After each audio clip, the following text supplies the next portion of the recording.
Aliens come in a variety of flavors. There's aliens that act and look just like us. There's little guys with big eyes and horrors beyond our comprehension.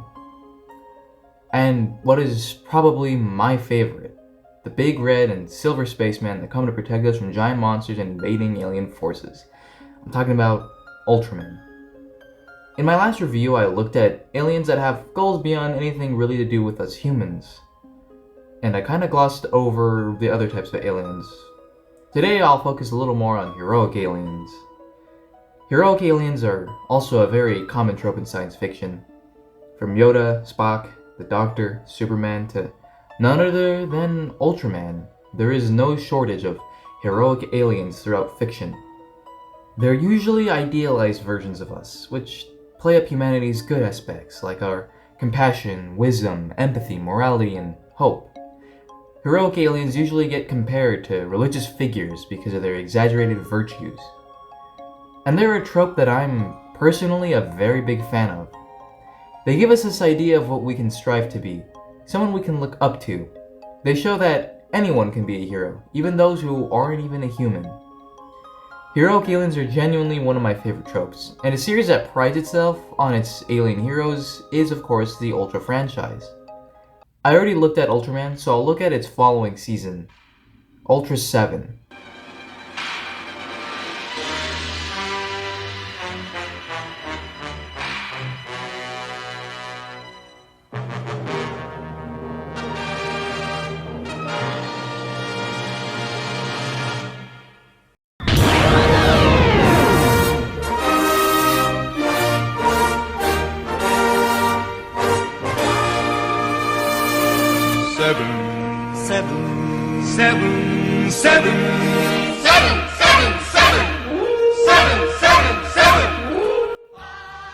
Ultraseven is the third entry in the Ultra franchise. It was originally meant to be the third in a sort of anthology series, but ultimately got absorbed into the Ultraman franchise, alongside Ultra Q. Ultraseven was created by Eiji Tsuburaya, Tetsuo Kinjo was the head writer, and music was done by Toru Furuyuki, who is basically the Showa Ultraman composer. The series is episodic, with each episode being its own little contained story.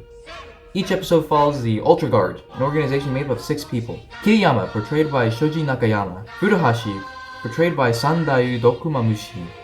Suga, portrayed by Shinosuke Achiha. Amagi, portrayed by Bin Furuya. An Yuri, portrayed by Yuriko Hishimi. And Dan Moroboshi, portrayed by Koji Moritsugu, as they solve mysteries and fight aliens to protect the Earth, with the help of Dan Moriboshi's alter ego, Ultraseven, portrayed by Koji Uenishi. Ultraseven, like its predecessor, Ultraman, would go on to be wildly successful. It would get a few direct sequels, remakes, and Ultraseven himself still makes fairly regular appearances to this day. Ultraseven even got a son, Ultraman Zero, who is basically the main character of the franchise today. Ultraseven is often considered a fan favorite, and it's also often considered one of, if not the best season of Ultraman. The show has a massive legacy. So it's not hard to see why it's often considered the best. Now, I'm actually fairly new to the Ultra franchise. I've only been watching since around 2020, so I don't have much in the way of nostalgia. So, as someone who's fairly new to the Ultraman series, what do I think of Ultraseven? Ultraseven was one of the first Ultra series that I tried out, and to be honest with you, I didn't like it at all at the time. But that was 3 years ago now, and confidently, after rewatching it, I can say that I still don't like the show that much, but I do enjoy it now. The show has some great cinematography, plays a lot with lighting and angles, and has a lot of strange shot composition, and that makes for a very unique looking show. Episodes play with darker, more mature themes, unlike its predecessor Ultraman.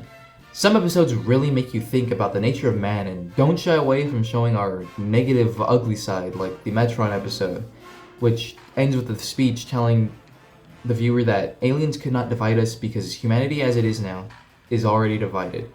Or the Superweapon R1 episode, which is an episode about humans testing essentially a planet-busting nuclear bomb on a planet we assumed was empty but wasn't, and the inhabitant comes to, well, I guess get revenge. The show tends to take itself very seriously and plays everything that happens very straight. And the show is very much a slow burner of a show.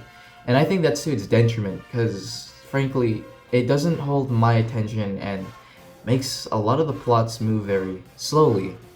The show also tends to get very repetitive and likes to reuse the stolen Ultra Eye plotline quite a bit. But despite what I'm saying, there are some very good episodes. My favorites are Secret of the Lake, The Dark Zone, The Marked Town, Android Zero Directive, Captured in Living Color, The 7 Assassination Plan, and, well, the finale. The monster suits, unlike the original Ultraman, aren't very good, I would say. There's definitely some standouts, and I do like a good portion of them. Some of my standout favorites are Metron, King, Wyndham, Agira, Miclas, Guts, Ultraseven himself, and Pandon. Those ones are definitely my favorites. But a lot of monsters have very loose-fitting costumes or very unconvincing ones that sort of break the immersion. I know a lot of these monster and alien suits aren't realistic at all, but the suits in Ultraseven have this look that they don't fit properly. They wrinkle a lot on themselves, they fold in a lot of themselves, and it doesn't look very good. The characters are about the same as they were in Ultraman, mostly just archetypes with no real development. Dan and Anne have this romantic dynamic between the two, and I like that.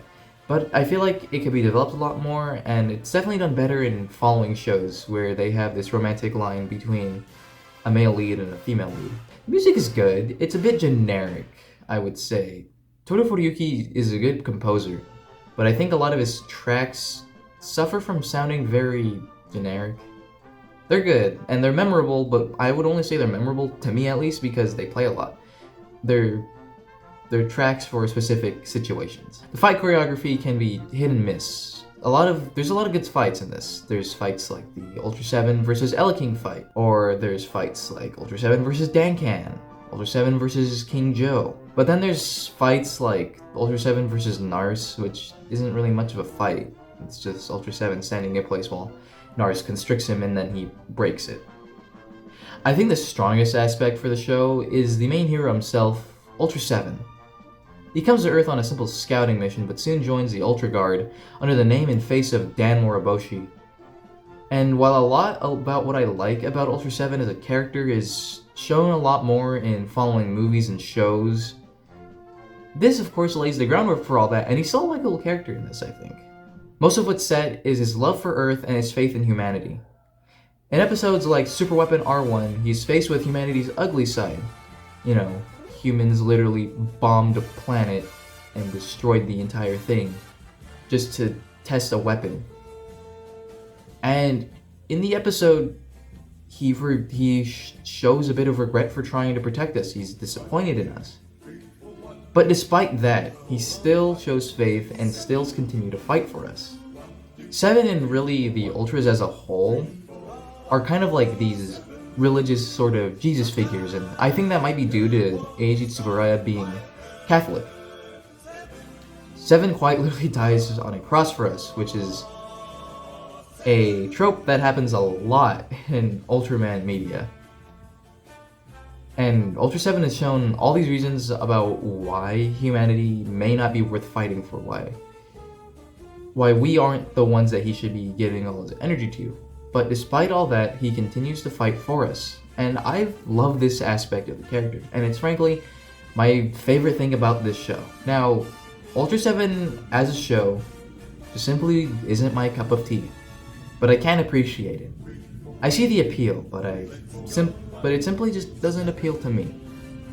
If you like more mature, more philosophical, slower shows that take a moment to ponder, I think you'd like Ultraseven. If you like 60s sci-fi, I think you would like Ultraseven. However, I don't like it that much. It's an enjoyable show, but just one with too many flaws for me. Thank you for watching. Please like, subscribe, if you like the video, of course. Subscribe if you like watching my stuff. And leave a comment. I have another question of the video. What are some of your tokusatsu hot takes? You know, I don't know. I'm just trying to get engagement. Please comment. Bye-bye.